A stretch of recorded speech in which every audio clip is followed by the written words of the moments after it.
আরজিকর ধর্ষণ খুনে প্রাক্তন অধ্যক্ষ সন্দীপ ঘোষ ও টালা থানার প্রাক্তন ওসি অভিজিৎ মণ্ডলের জামিন, বারবার গ্রেপ্তারি, বারবার জামিন। বিভিন্ন মামলায় সিবিআই এর লাগাতার ব্যর্থতা নিয়ে এবার উঠেছে প্রশ্ন।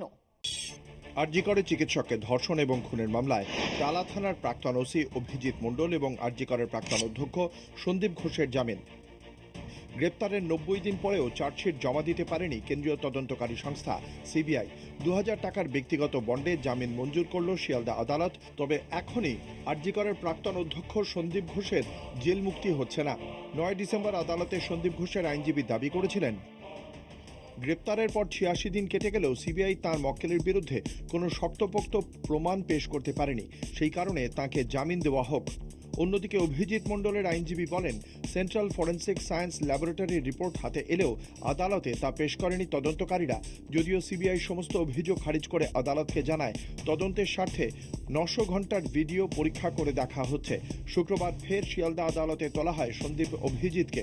ফের সিবিআই এর বিরুদ্ধে গড়িমসির কথা উল্লেখ করে জামিনের আবেদন করেন আইনজীবীরা।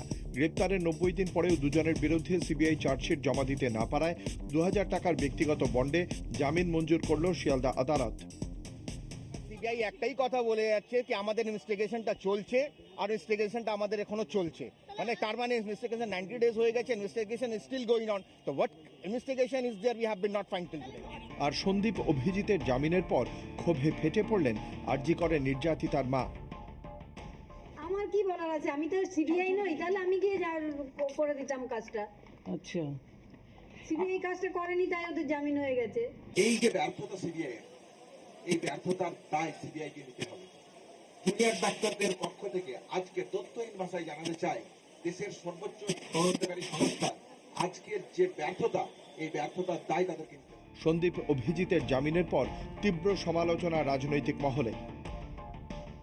কোন প্রেমের কথা বলি তো আমি, দেখবেন সর্বত্রই মোটা ভাই, দিদি ভাই, মোদি ভাই, তারা কিভাবে যে সমস্ত তদন্তগুলোকে অবহেলা করছেন, তদন্ত করার ক্ষেত্রে যথেষ্ট নিষ্ঠার সঙ্গে করছেন না বা করতে দেয়া হচ্ছে না রাজনৈতিক স্তরে, সেটা আমরা শুরু।